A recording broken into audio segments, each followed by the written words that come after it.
Hello दोस्तों, स्वागत है आपका आपके अपने YouTube चैनल दिसार जीकेजीएस क्लासेस में। दोस्तों, आप सब लोग कैसे हैं? उम्मीद करते हैं आप सब लोग अच्छे होंगे, स्वस्थ होंगे, मस्त होंगे और अपनी तैयारी बेहतरीन तरीके से आप सभी कर रहे होंगे। दोस्तों, हम आपको करवा रहे हैं pinnacle one liner GK book का सॉल्यूशन, जिसमें दोस्तों आज हम आपको करवाने वाले हैं इंडियन पॉलिटी का टॉपिक अनुच्छेद, अनुसूची, भाग और सूची। ये हमारा पार्ट 1 होने वाला है।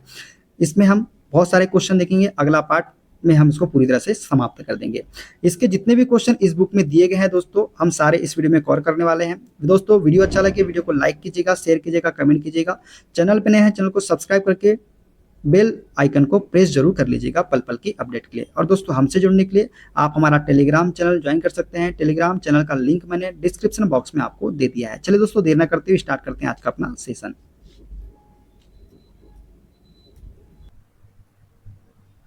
दोस्तों, अनुच्छेद, अनुसूची, भाग और सूची के जितने भी क्वेश्चन एसएससी एग्जाम में पूछे गए हैं सारे वो हम देखेंगे। देखते हैं पहला क्वेश्चन। भारत के सर्वोच्च न्यायालय की स्थापना संबंधित है। दोस्तों, भारत के सर्वोच्च न्यायालय की स्थापना जो है ये अनुच्छेद 124 से संबंधित है। भारतीय संविधान के भाग 6 का राज्य विधान मंडलों से संबंधित अध्याय है। तो दोस्तों, भारतीय संविधान के भाग 6 का राज्य विधान मंडलों से संबंधित अध्याय है अध्याय 3। कौन सा? अध्याय 3 इससे संबंधित है।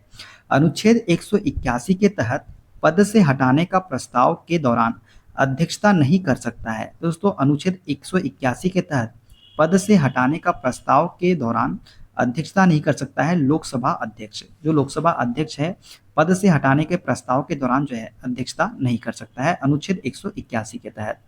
भारतीय संविधान का वह अनुच्छेद जो उद्योगों के प्रबंधन में श्रमिकों की भागीदारी पर बल देता है वह है। दोस्तों, भारतीय संविधान का वह अनुच्छेद जो उद्योगों के प्रबंधन में श्रमिकों की भागीदारी पर बल देता है वे है अनुच्छेद 43A। कौन सा? अनुच्छेद 43A।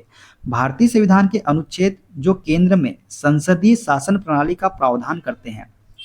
दोस्तों, भारतीय संविधान के अनुच्छेद जो केंद्र में संसदीय शासन प्रणाली का प्रावधान करते हैं ये है अनुच्छेद 74 और 75। 74 और 75 जो है ये भारतीय संविधान के अनुच्छेद है जो केंद्र में संसदीय शासन प्रणाली का प्रावधान करते हैं। देखते हैं अगला क्वेश्चन। भारतीय संविधान का वह अनुच्छेद जिसमें उल्लेख है कि भारत के प्रत्येक मंत्री और महान्यायवादी को संसद के किसी भी सदन में बोलने और उसकी कार्यवाही में भाग लेने का अधिकार होगा। तो दोस्तों, अनुच्छेद 88 के तहत जो है उल्लेख है इसमें अनुच्छेद 88 में कि भारत के प्रत्येक मंत्री और महान्यायवादी को संसद के किसी भी सदन में बोलने और उसकी कार्यवाही में भाग लेने का अधिकार होगा। किसके तहत? अनुच्छेद 88 के तहत। देखते हैं अगला क्वेश्चन। अनुसूचित जाति, अनुसूचित जनजाति और अन्य कमजोर वर्गों के शैक्षिक और आर्थिक हितों को बढ़ावा देना ये अनुच्छेद 46 के अंतर्गत आता है।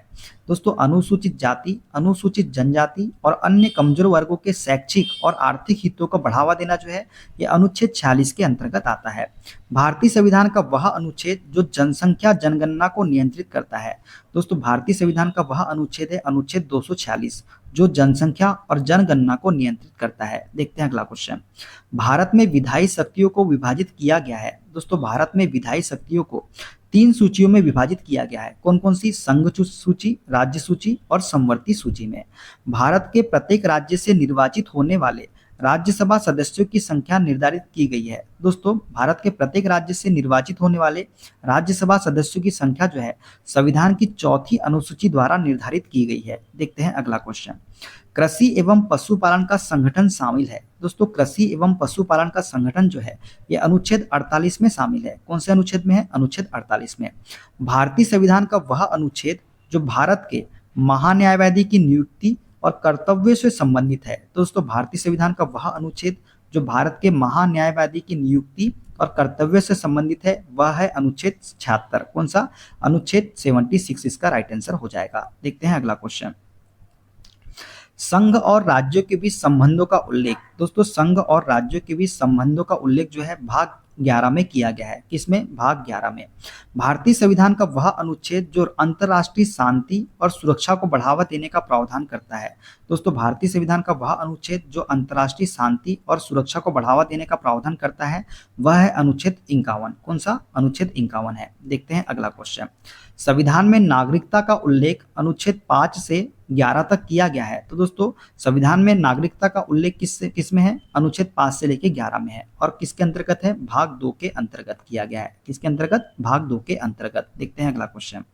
वह अनुच्छेद जो राज्य को अपने नागरिकों को बेरोजगारी, वृद्धावस्था, बीमारी और विकलांगता की स्थिति में अपनी आर्थिक क्षमता और विकास की सीमाओं के भीतर सार्वजनिक सहायता प्रदान करने का निर्देश देता है, वह है। तो दोस्तों अनुच्छेद 41 जो है ये राज्य को अपने नागरिकों को बेरोजगारी, वृद्धावस्था, बीमारी और विकलांगता की स्थिति में अपनी आर्थिक क्षमता और विकास की सीमाओं के भीतर सार्वजनिक सहायता प्रदान करने का निर्देश देता है। देखते हैं अगला क्वेश्चन। भारतीय संविधान का अनुच्छेद 326 सार्वभौमिक वयस्क मताधिकार की प्रमुख विशेषताओं का वर्णन करता है, जो भारत में नागरिकों को वोट देने का अधिकार प्रदान करता है। तो दोस्तों भारतीय संविधान का अनुच्छेद 326 जो है ये सार्वभौमिक वयस्क मताधिकार की प्रमुख विशेषता का वर्णन करता है, और जो भारत में नागरिकों को वोट देने का अधिकार प्रदान करता है 18 वर्ष से अधिक आयु के। देखते हैं अगला क्वेश्चन। राज्य की कार्यपालिका शक्ति का प्रयोग इस प्रकार किया जाएगा कि वह संघ की कार्यपाली शक्ति में बाधा या पूर्वाग्रह न उत्पन्न करे, यह प्रावधान उल्लिखित है। तो दोस्तों भारतीय संविधान के अनुच्छेद 257 में जो है यह प्रावधान उल्लिखित है कि राज्य की कार्यपाली शक्ति का प्रयोग इस प्रकार किया जाएगा कि वह संघ की कार्यपालिका शक्ति में बाधा या पूर्वाग्रह न उत्पन्न करे। देखते हैं अगला क्वेश्चन। भारत सरकार के कार्य संचालन का उल्लेख किया गया है। दोस्तों भारत सरकार के कार्य संचालन का उल्लेख जो है अनुच्छेद 77 में किया गया है। किसमें? अनुच्छेद 77 में। भारतीय संविधान का वह अनुच्छेद जिसमें ग्राम पंचायतों के संगठन का उल्लेख है, तो अनुच्छेद 40 में जो है दोस्तों ग्राम पंचायत के संगठन का उल्लेख है। देखते हैं अगला क्वेश्चन। भारत के संविधान का वह अनुच्छेद जो किसी राज्य सरकार के कामकाज के संचालन से संबंधित है, वह है। तो दोस्तों भारत के संविधान का वह अनुच्छेद जो किसी राज्य सरकार के कामकाज के संचालन से संबंधित है, वह अनुच्छेद है अनुच्छेद 166। कौन सा? अनुच्छेद 166 है। भारतीय संविधान राज्य को एक ऐसी सामाजिक व्यवस्था सुनिश्चित करने का अधिकार देता है जो लोगों के कल्याण को बढ़ावा दे। तो दोस्तों अनुच्छेद 38 जो है ये राज्य को एक ऐसी सामाजिक व्यवस्था सुनिश्चित करने का अधिकार देता है जो लोगों के कल्याण को बढ़ावा देती है। देखते हैं अगला क्वेश्चन। भारतीय संविधान में महाधिवक्ता को राज्य सरकार को सलाह देने का अधिकार दिया गया है। तो दोस्तों भारतीय संविधान में महाधिवक्ता को राज्य सरकार को सलाह देने का अधिकार जो है अनुच्छेद 165 में दिया गया है। केंद्र और राज्यों के बीच विधायी शक्तियों का आवंटन उल्लिखित है। तो दोस्तों अनुच्छेद 245 से 255 में केंद्र और राज्यों के बीच विधायी शक्तियों का आवंटन उल्लिखित है, भाग 11 के अंतर्गत। देखते हैं अगला क्वेश्चन। वह अनुच्छेद जिसमें कहा गया है कि राज्य ग्रामीण क्षेत्रों में व्यक्तिगत या सहकारी आधार पर कुटीर उद्योग को बढ़ावा देने का प्रयास करेगा, वह है। तो दोस्तों अनुच्छेद 43 में कहा गया है कि राज्य ग्रामीण क्षेत्रों में व्यक्तिगत या सहकारी आधार पर कुटीर उद्योगों को बढ़ावा देने का प्रयास करेगा। भारतीय संविधान के भाग 5 में अनुच्छेद 52 से 78 संबंधित है, तो संघ की कार्यपालिका से संबंधित है भारतीय संविधान का भाग 5, जो कि अनुच्छेद 52 से 78 है। ठीक है, देखते हैं अगला क्वेश्चन। भारतीय संविधान के अनुच्छेद जो संसद और उसकी कार्यवाही को से संबंधित है, दोस्तों अनुच्छेद 79 से 122 जो है भारतीय संविधान का वह अनुच्छेद 79 व 122 जो है संसद और उसकी कार्यवाही से संबंधित है। भारतीय संविधान का वह अनुच्छेद जो पर्यावरण की रक्षा एवं संवर्धन तथा वनों एवं वन्य जीवों की सुरक्षा का प्रावधान करता है, वह है। तो दोस्तों अनुच्छेद 48A जो है ये पर्यावरण की रक्षा एवं संवर्धन तथा वनों एवं वन्य जीवों की सुरक्षा का प्रावधान करता है। देखते हैं अगला क्वेश्चन। भारतीय संविधान की भौतिक संसाधनों के वितरण के माध्यम से सामान्य भलाई को सुरक्षित करने के लक्ष्य को रेखांकित करता है। तो दोस्तों भारतीय संविधान का अनुच्छेद 39B जो है ये भौतिक संसाधनों के वितरण के माध्यम से सामान्य भलाई को सुरक्षित करने के लिए लक्ष्य को रेखांकित करता है। भारतीय संविधान के का अनुच्छेद और भाग जो राज्य विधानमंडल से संबंधित है, दोस्तों भारतीय संविधान का भाग 6 जो है अनुच्छेद 168 से 212 तक जो है ये राज्य विधानमंडल से संबंधित है। देखते हैं अगला क्वेश्चन। संविधान के प्रारंभ में नागरिकता से संबंधित प्रावधान उल्लेखित है, तो अनुच्छेद 5 में जो है दोस्तों नागरिकता से संबंधित प्रावधान जो है उल्लेखित है। संसद राष्ट्रपति और 2 सदनों से मिलकर बनी होती है, इसका उल्लेख है। तो दोस्तों अनुच्छेद 79 में जो है संसद राष्ट्रपति और 2 सदनों से मिलकर बनी होती है, इसका उल्लेख है। देखते हैं अगला क्वेश्चन। पुरुषों और महिलाओं दोनों के लिए समान कार्य के लिए समान वेतन का प्रावधान है। तो दोस्तों पुरुषों और महिलाओं दोनों के लिए समान कार्य और समान समान कार्य के लिए समान वेतन का प्रावधान जो है ये अनुच्छेद 39D में है। किसमें है? अनुच्छेद 39D में। भारतीय संविधान में समान नागरिक संहिता का प्रावधान उल्लेखित है। दोस्तों अनुच्छेद 44 में जो है समान नागरिक संहिता का प्रावधान उल्लेखित है। देखते हैं अगला क्वेश्चन। भारतीय संविधान का भाग 4A संबंधित है। दोस्तों भारतीय संविधान का भाग 4A जो है ये मौलिक कर्तव्य से संबंधित है। भारत के सर्वोच्च न्यायालय ने विवेकाधीन शक्ति के तहत यौन कार्य को पेशे के रूप में मान्यता दी। तो दोस्तों भारत के सर्वोच्च न्यायालय ने विवेकाधीन शक्ति के तहत यौन कार्य को पेशे के रूप में अनुच्छेद 142 के तहत मान्यता दी थी। किसके तहत? अनुच्छेद 142 के तहत। देखते हैं अगला क्वेश्चन। भारतीय संविधान का वह अनुच्छेद जो राष्ट्रपति, राज्यपालों और राज्य प्रमुखों को संरक्षण प्रदान करता है। तो अनुच्छेद 361 जो है दोस्तों ये राष्ट्रपति, राज्यपालों और राज्य प्रमुखों को संरक्षण प्रदान करता है। देखते हैं अगला क्वेश्चन। वह अनुच्छेद जो यह प्रावधान करता है कि सभी अल्पसंख्यकों को अपनी पसंद की शैक्षणिक संस्थाएं स्थापित करने और उनका संचालन करने का अधिकार है। तो दोस्तों अनुच्छेद 30 जो है ये प्रावधान करता है कि सभी अल्पसंख्यकों को अपनी पसंद की शैक्षणिक संस्थाएं स्थापित करने और उनका संचालन करने का अधिकार है। देखते हैं अगला क्वेश्चन। भारतीय संविधान की 8वीं अनुसूची में शामिल है। दोस्तों भारतीय संविधान की 8वीं अनुसूची में 22 अनुसूचित भाषाएं शामिल है। देखते हैं अगला क्वेश्चन। भारत के संविधान में किसी भी नागरिक के विरुद्ध धर्म, वंश, जाति, लिंग या जन्म के स्थान के आधार पर भेदभाव का निषेध है।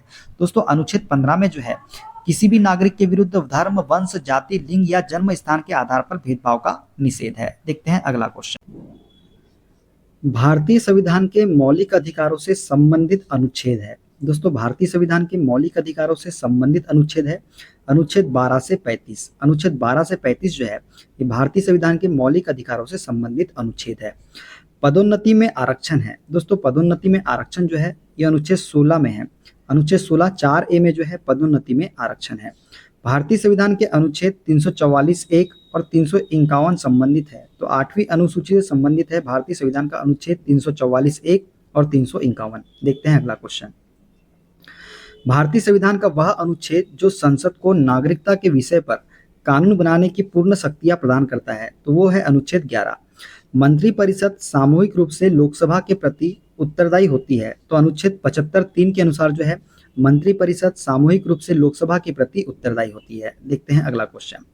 भारतीय संविधान के भाग 3 को जाना जाता है। तो दोस्तों भारतीय संविधान के भाग 3 को जो है भारत का मैग्ना कार्टा के रूप में जाना जाता है। किसके रूप में? भारत का मैग्ना कार्टा के रूप में जाना जाता है भारतीय संविधान के भाग 3 को। भारतीय संविधान का अनुच्छेद 50 संबंधित है। दोस्तों न्यायपालिका के कार्यपालिका से पृथक्करण से संबंधित है भारतीय संविधान का अनुच्छेद 50। राज्य के नीति निर्देशक सिद्धांत आते हैं तो अनुच्छेद 36 से 51 के अंतर्गत आते हैं राज्य के नीति निर्देशक सिद्धांत। देखते हैं अगला क्वेश्चन। संघ की कार्यकारी शक्ति संबंधित अनुच्छेद है। दोस्तों संघ की कार्यकारी शक्ति से संबंधित अनुच्छेद है अनुच्छेद 53। भारतीय संविधान के अनुच्छेद 112 के अनुसार वह व्यक्ति जो प्रत्येक वित्तीय वर्ष में भारत सरकार की अनुमानित प्राप्तियों और व्यय का विवरण जारी करेगा वह है। तो दोस्तों भारतीय संविधान के अनुच्छेद 112 के अनुसार वह व्यक्ति जो प्रत्येक वित्तीय वर्ष में भारत सरकार की अनुमानित प्राप्तियों और व्यय का विवरण जारी करेगा वो है राष्ट्रपति। कौन? राष्ट्रपति। देखते हैं अगला क्वेश्चन। लोकसभा का सदस्य होने के लिए योग्यताएं निर्धारित की गई है। तो अनुच्छेद 84 में जो है दोस्तों लोकसभा का सदस्य होने के लिए योग्यताएं निर्धारित की गई है। भारत के नियंत्रक और महालेखा परीक्षक से संबंधित भारतीय संविधान के अनुच्छेद है। दोस्तों भारत के नियंत्रक एवं महालेखा परीक्षक से संबंधित भारतीय संविधान के अनुच्छेद है अनुच्छेद 148 से 151। देखते हैं अगला क्वेश्चन। संसद और राज्य विधानसभाएं दोनों सूचीबद्ध मामलों पर कानून बना सकती है। तो समवर्ती सूची के अंतर्गत जो है संसद और राज्य विधानसभाएं जो है सूचीबद्ध मामलों पर कानून बना सकती है। देखते हैं अगला क्वेश्चन। भारतीय संविधान के अनुच्छेद 371(h) के तहत राज्यपाल को कानून और व्यवस्था तथा उससे संबंधित अपने कार्यों के निर्वहन के संबंध में विशेष जिम्मेदारी प्राप्त है। तो अरुणाचल प्रदेश में जो है दोस्तों अनुच्छेद 371(h) के तहत राज्यपाल को कानून और व्यवस्था तथा उससे संबंधित अपने कार्यों के निर्वहन के संबंध में विशेष जिम्मेदारी प्राप्त है। देखते हैं अगला क्वेश्चन। सर्वोच्च न्यायालय के न्यायाधीश के शपथ या प्रतिज्ञान के प्रारूप का उल्लेख है। तो तीसरी अनुसूची में जो है सर्वोच्च न्यायालय के न्यायाधीश के शपथ या प्रतिज्ञान के प्रारूप का उल्लेख है। देखते हैं अगला क्वेश्चन। भारतीय संविधान का वह अनुच्छेद जिसमें उल्लेख है कि अपने कर्तव्यों के पालन में भारत के महान्यायवादी को भारत के राज्य क्षेत्र में सभी न्यायालयों में सुनवाई का अधिकार होगा वह है, तो अनुच्छेद 76(3) के तहत उल्लेख है कि अपने कर्तव्य के पालन में भारत के महान्यायवादी को भारत के राज्य क्षेत्र में सभी न्यायालयों में सुनवाई का अधिकार होगा। देखते हैं अगला क्वेश्चन। भारतीय संविधान का वह अनुच्छेद जिसमें उल्लेख है कि राष्ट्रपति या उपराष्ट्रपति के चुनाव से संबंधित या उससे संबंधित सभी संदेहों और विवादों की जांच और निर्णय सर्वोच्च न्यायालय द्वारा किया जाएगा, जिसका निर्णय अंतिम होगा वह है, तो अनुच्छेद 71 के तहत ये उल्लेखित है। देखते हैं अगला क्वेश्चन। कृषि और पशुपालन को आधुनिक और वैज्ञानिक तरीके से व्यवस्थित करना, ये अनुच्छेद 48 में है। भारतीय स्थानीय भाषाओं को बढ़ावा देना मुख्य रूप से नियंत्रित होता है। तो दोस्तों भाग XVII के प्रावधानों द्वारा जो है भारतीय स्थानीय भाषाओं को बढ़ावा देना मुख्य रूप से नियंत्रित होता है। देखते हैं अगला क्वेश्चन। संघ और उसके राज्य क्षेत्र से संबंधित प्रावधानों का वर्णन किया गया है। तो संघ और उसके राज्य क्षेत्र से संबंधित प्रावधानों का वर्णन जो है ये अनुच्छेद 1 से 4 में किया गया है। किसमें किया गया है? अनुच्छेद 1 से 4 में किया गया है। इसको याद रखिएगा दोस्तों, भाग 17 के प्रावधानों द्वारा। ठीक है, भाग 17। ठीक है, देखते हैं अगला क्वेश्चन। ग्राम पंचायतों का संगठन एक गांधीवादी सिद्धांत है। तो राज्य के नीति निर्देशक तत्वों का ग्राम पंचायतों का संगठन एक गांधीवादी सिद्धांत है। अपने लोगों के पोषण स्तर और जीवन स्तर को बढ़ाने और सार्वजनिक स्वास्थ्य में सुधार करने का राज्य का कर्तव्य उल्लेखित है। तो दोस्तों अपने लोगों के पोषण स्तर और जीवन स्तर को बढ़ाने और सार्वजनिक स्वास्थ्य में सुधार करने का राज्य का कर्तव्य अनुच्छेद 47 में वर्णित है या उल्लेखित है। देखते हैं अगला क्वेश्चन। राज्य द्वारा पालन किए जाने वाली नीति के कुछ सिद्धांत उल्लेखित है। तो अनुच्छेद 39 में जो है राज्य द्वारा पालन किए जाने वाली नीति के कुछ सिद्धांत उल्लेखित है। देखते हैं अगला क्वेश्चन। कार्यस्थल पर यौन उत्पीड़न की रोकथाम से संबंधित संवैधानिक प्रावधान आते हैं। तो कार्यस्थल पर यौन उत्पीड़न की रोकथाम से संबंधित संवैधानिक प्रावधान जो है ये अनुच्छेद 42 में आते हैं। भारतीय संविधान के अनुसार आपातकाल से संबंधित प्रावधानों का उल्लेख है। तो भाग 18 में जो है अनुच्छेद 352 से 360 में जो है भारतीय संविधान के अनुसार आपातकाल से संबंधित प्रावधानों का उल्लेख है। देखते हैं अगला क्वेश्चन। अनुच्छेद 1 में वाक्यांश राज्यों का संघ का सार दर्शाता है। तो दोस्तों सहकारी संघवाद को दर्शाता है राज्यों का संघ का सार। राज्य के नीति निर्देशक सिद्धांतों के अनुच्छेद 44, 45, 48, 48 से 49, 50, 51 में शामिल है। तो उदार बौद्धिक सिद्धांत शामिल है दोस्तों। देखते हैं अगला क्वेश्चन। भारतीय संविधान में सहकारी समितियों से संबंधित प्रावधानों का उल्लेख किया गया है। दोस्तों भाग 9B में अनुच्छेद 243(ZH) से 243(ZT) में जो है भारतीय संविधान में सहकारी समितियों से संबंधित प्रावधानों का उल्लेख किया गया है। संसद नए राज्यों का निर्माण और वर्तमान राज्यों के क्षेत्रों, सीमाओं या नामों में परिवर्तन कर सकती है। तो अनुच्छेद 3 के तहत जो दोस्तों संसद नए राज्यों का निर्माण और वर्तमान राज्यों के क्षेत्रों, सीमाओं या नामों में परिवर्तन कर सकती है। देखते हैं अगला क्वेश्चन। प्राथमिक स्तर पर मातृभाषा में शिक्षा की प्रावधानिकता उल्लेखित है। तो अनुच्छेद 350A में उल्लेखित है प्राथमिक स्तर पर मातृभाषा में शिक्षा की प्रावधानिकता। कानूनी मामलों पर भारत सरकार को सलाह देना भारत के महान्यायवादी का कर्तव्य है। तो अनुच्छेद 76(2) के तहत जो है कानूनी मामलों पर भारत सरकार को सलाह देना भारत के महान्यायवादी का कर्तव्य है। देखते हैं अगला क्वेश्चन। प्रधानमंत्री और अन्य मंत्रियों की नियुक्ति राष्ट्रपति द्वारा की जाएगी उल्लेखित है। तो अनुच्छेद 75(1) में जो है दोस्तों प्रधानमंत्री और अन्य मंत्रियों की नियुक्ति राष्ट्रपति द्वारा की जाएगी उल्लेखित है। मुख्यमंत्री और अन्य मंत्रियों की नियुक्ति राज्यपाल द्वारा की जाएगी उल्लेखित है। तो अनुच्छेद 164(1) में जो है मुख्यमंत्री और अन्य मंत्रियों की नियुक्ति राज्यपाल द्वारा की जाएगी, ये उल्लेखित है। देखते हैं अगला क्वेश्चन। संसद द्वारा राज्यों के विधानमंडलों द्वारा बनाई गई विधियों की विषय वस्तु का उल्लेख किया गया है। तो अनुच्छेद 246 में जो है यह उल्लेख किया गया है। संघ लोक सेवा आयोग की शक्तियों एवं कार्यों का उल्लेख किया गया है। तो भाग 14 में जो है दोस्तों संघ लोक सेवा आयोग की शक्तियों एवं कार्यों का उल्लेख किया गया है। वस्तु एवं सेवा कर परिषद का उल्लेख किया गया है। तो अनुच्छेद 279A में जो है वस्तु एवं सेवा कर परिषद का उल्लेख किया गया है। देखते हैं अगला क्वेश्चन। राष्ट्रपति किसी राज्य के राज्यपाल को निकटवर्ती केंद्र शासित प्रदेश के प्रशासक के रूप में नियुक्त कर सकता है। तो अनुच्छेद 239(2) के तहत जो है राष्ट्रपति किसी राज्य के राज्यपाल को निकटवर्ती केंद्र शासित प्रदेश के प्रशासक के रूप में नियुक्त कर सकता है। भारतीय संविधान में शामिल है। तो दोस्तों भारतीय संविधान में 12 अनुसूचियां और 25 भाग शामिल है। देखते हैं अगला क्वेश्चन। सर्वोच्च न्यायालय की शक्तियों एवं कार्य प्रणाली का उल्लेख किया गया है। तो दोस्तों भाग 5 में जो है सर्वोच्च न्यायालय की शक्तियों एवं कार्य प्रणाली का उल्लेख किया गया है। भारत का एक उपराष्ट्रपति होगा, इसका उल्लेख किया गया है। तो अनुच्छेद 63 में जो है भारत का एक उपराष्ट्रपति होगा, इसका उल्लेख किया गया है। इंडिया अर्थात भारत राज्यों का एक संघ होगा, उल्लेखित है। तो अनुच्छेद 1 में जो है ये उल्लेखित है। किसमें? अनुच्छेद 1 में। नगर पालिकाओं की शक्तियों, अधिकार और उत्तरदायित्व से संबंधित प्रावधानों का उल्लेख किया गया है। तो 12वीं अनुसूची में जो है नगर पालिकाओं की शक्तियों, अधिकार और उत्तरदायित्व से संबंधित प्रावधानों का उल्लेख किया गया है। संपत्ति के अधिकार को कानूनी अधिकार के रूप में स्थानांतरित कर दिया गया। तो अनुच्छेद 300A के तहत जो है दोस्तों संपत्ति के अधिकार को कानूनी अधिकार के रूप में स्थानांतरित कर दिया गया। देखते हैं अगला क्वेश्चन। भारतीय संविधान की 7वीं अनुसूची शक्तियों से दोस्तों भारतीय संविधान की 7वीं अनुसूची शक्तियों के विभाजन से संबंधित है। तो दोस्तों केंद्र और राज्यों के बीच की शक्तियों से के विभाजन से संबंधित है भारतीय संविधान की 7वीं अनुसूची। भारतीय गणराज्य की भाषाओं का उल्लेख किया गया। तो 8वीं अनुसूची में जो है भारतीय गणराज्य की भाषाओं का उल्लेख किया गया है। देखते हैं अगला क्वेश्चन। भारत के राष्ट्रपति के रूप में चुनाव के लिए योग्यताओं का उल्लेख किया गया है। तो अनुच्छेद 58 में जो है भारत के राष्ट्रपति के रूप में चुनाव के लिए योग्यताओं का उल्लेख किया गया है। भारतीय संविधान की 8वीं अनुसूची में शामिल है। तो 22 भाषाएं शामिल है दोस्तों भारतीय संविधान की 8वीं अनुसूची में। देखते हैं अगला क्वेश्चन।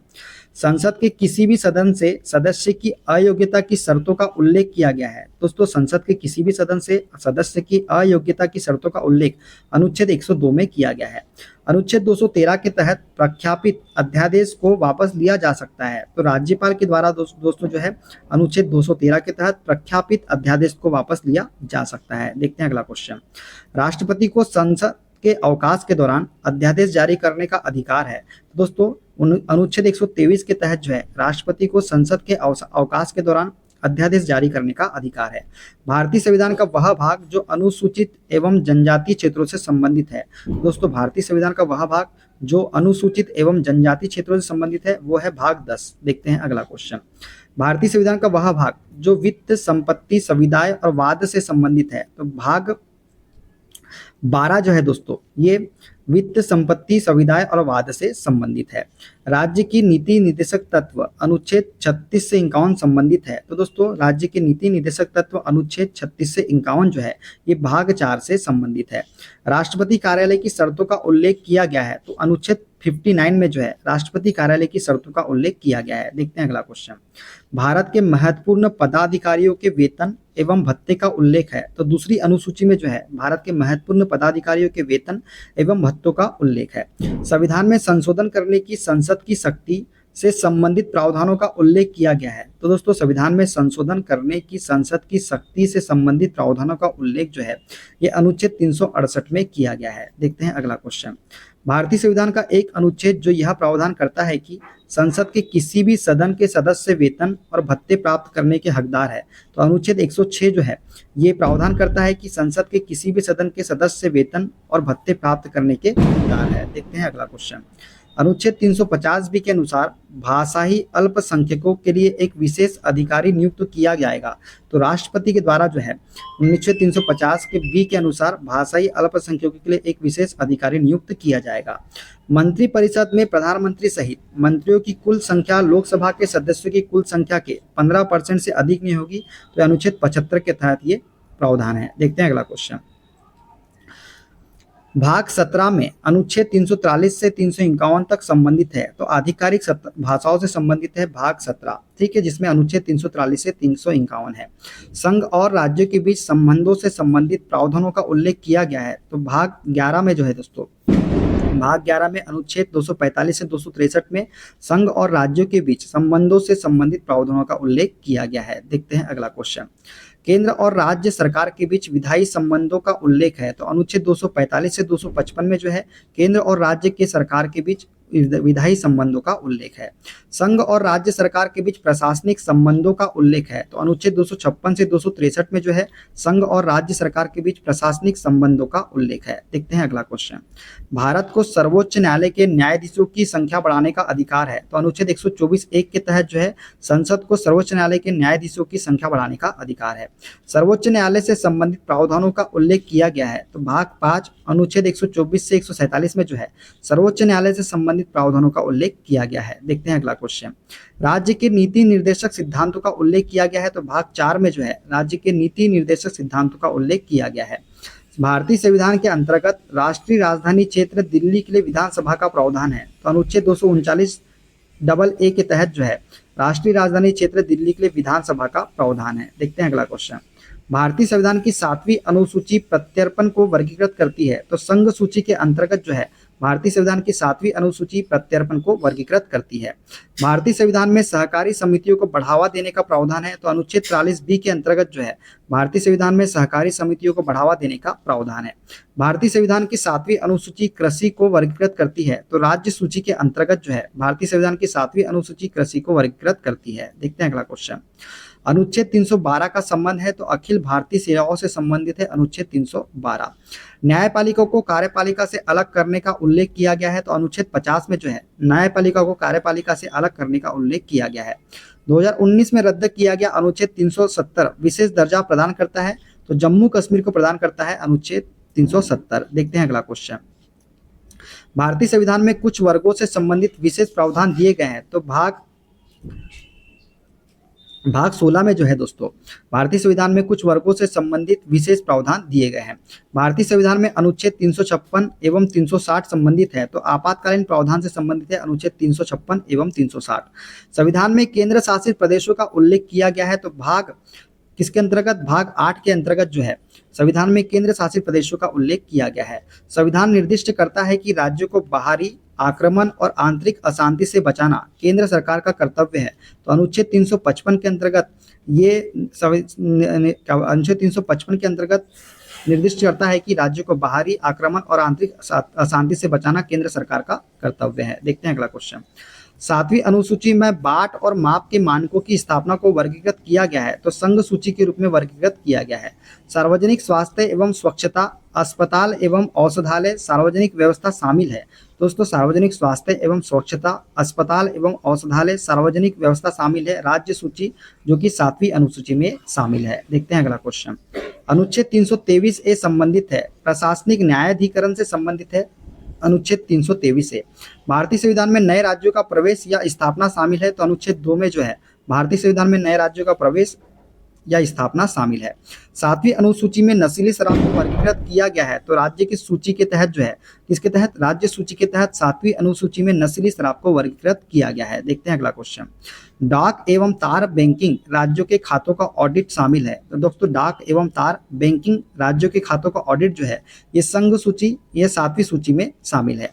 दल बदल विरोधी कानून से संबंधित 10वीं अनुसूची संविधान में शामिल की गई थी, तो 52वां संविधान संशोधन अधिनियम 1985 द्वारा जो है दल बदल विरोधी कानून से संबंधित 10वीं अनुसूची संविधान में शामिल की गई थी। देखते हैं अगला क्वेश्चन। दल बदल के आधार पर अयोग्यता के प्रावधानों का उल्लेख किया गया है, तो 10वीं अनुसूची में जो है दल बदल के आधार पर अयोग्यता के प्रावधानों का उल्लेख किया गया है। 7वीं अनुसूची सट्टेबाजी और जुआ को वर्गीकृत करती है, तो राज्य सूची में वर्गीकृत करती है 7वीं अनुसूची सट्टेबाजी और जुआ को। देखते हैं अगला क्वेश्चन। डाकघर, बचत बैंक, अंतर्राज्यीय व्यापार और वाणिज्य, रेलवे शामिल है, तो 7वीं अनुसूची की संघ सूची में शामिल है डाकघर, बचत बैंक, अंतर्राज्यीय व्यापार और वाणिज्य और रेलवे। 7वीं अनुसूची भूमि और भवनों पर कर को वर्गीकृत करती है, तो राज्य सूची में वर्गीकृत करती है 7वीं अनुसूची भूमि और भवनों पर कर को। देखते हैं अगला क्वेश्चन। औद्योगिक और श्रम विवाद, वन, आर्थिक और सामाजिक नियोजन शामिल है, तो समवर्ती सूची में यह शामिल है। संविधान की 7वीं अनुसूची केंद्रीय खुफिया और जांच ब्यूरो को वर्गीकृत करती है, तो संघ सूची में वर्गीकृत करती है। 7वीं अनुसूची राज्य लोक सेवा आयोग को वर्गीकृत करती है, तो राज्य सूची में वर्गीकृत करती है 7वीं अनुसूची राज्य लोक सेवा आयोग को। देखते हैं अगला क्वेश्चन। भारतीय संविधान में अनुसूचित क्षेत्रों से संबंधित प्रावधान शामिल है। दोस्तों भारतीय संविधान में अनुसूचित क्षेत्रों से संबंधित प्रावधान जो है ये 5वीं अनुसूची में शामिल है। भारतीय संविधान का भाग 7 जिसे हटा दिया गया संबंधित था, तो प्रथम अनुसूची के भाग बी में राज्य से संबंधित था भारतीय संविधान का भाग 7, ठीक है, जिसे हटा दिया गया है। भारतीय संविधान के अंतर्गत हिंदी को संघ की आधिकारिक भाषा के रूप में निर्दिष्ट किया गया, तो अनुच्छेद 343 में जो है भारतीय संविधान के अंतर्गत हिंदी को संघ की आधिकारिक भाषा के रूप में निर्दिष्ट किया गया। नागालैंड राज्य के लिए विशेष प्रावधान का उल्लेख है, तो दोस्तों अनुच्छेद 371A में जो है नागालैंड राज्य के लिए विशेष प्रावधान का उल्लेख है। देखते हैं अगला क्वेश्चन। खानों और तेल क्षेत्रों में श्रम और सुरक्षा का विनियमन आता है, तो दोस्तों खानों और तेल क्षेत्रों में श्रम और सुरक्षा का विनियमन जो है ये संघ सूची के अंतर्गत आता है। प्राथमिक स्तर पर मातृभाषा में शिक्षा की सुविधा का उल्लेख है, तो अनुच्छेद 350 ए में जो है प्राथमिक स्तर पर मातृभाषा में शिक्षा की सुविधा का उल्लेख है। हिंदी भाषा के विकास हेतु निर्देश का उल्लेख किया गया है, तो अनुच्छेद 351 में जो है हिंदी भाषा के विकास हेतु निर्देश का उल्लेख किया गया है। महाराष्ट्र और गुजरात राज्यों के संबंध में विशेष प्रावधान का उल्लेख है, तो अनुच्छेद 371 में महाराष्ट्र और गुजरात राज्यों के संबंध में विशेष प्रावधान का उल्लेख है।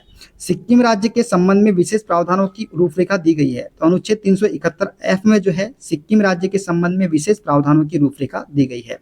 राज्य के नीति निर्देशक सिद्धांत गैर न्याय संगत है, इसका उल्लेख किया गया है। दोस्तों, राज्य के नीति निर्देशक सिद्धांत गैर न्याय संगत है, इसका उल्लेख जो है अनुच्छेद 37 में किया गया है। देखते हैं अगला क्वेश्चन। 25 जनवरी 1965 के बाद भी आधिकारिक उद्देश्यों के लिए अंग्रेजी का उपयोग जारी रखने के लिए संसद की शक्ति को उल्लिखित किया गया है, तो अनुच्छेद 343(3) में जो है 25 जनवरी 1965 के बाद भी आधिकारिक उद्देश्यों के लिए अंग्रेजी का उपयोग जारी रखने के लिए संसद की शक्ति को उल्लिखित किया गया है। तो दोस्तों, ये थे सारे क्वेश्चन। वीडियो कैसा लगा कमेंट बॉक्स में जरूर बताइएगा। इसके आगे की वीडियो हम अगली वीडियो में देखेंगे। वीडियो अच्छा लगे वीडियो को लाइक कीजिए, शेयर कीजिए, कमेंट कीजिए। चैनल पर नए हैं चैनल को सब्सक्राइब करके बेल आइकन को प्रेस जरूर कर लीजिएगा। मिलते हैं अगले वीडियो में, अपना ख्याल रखिए।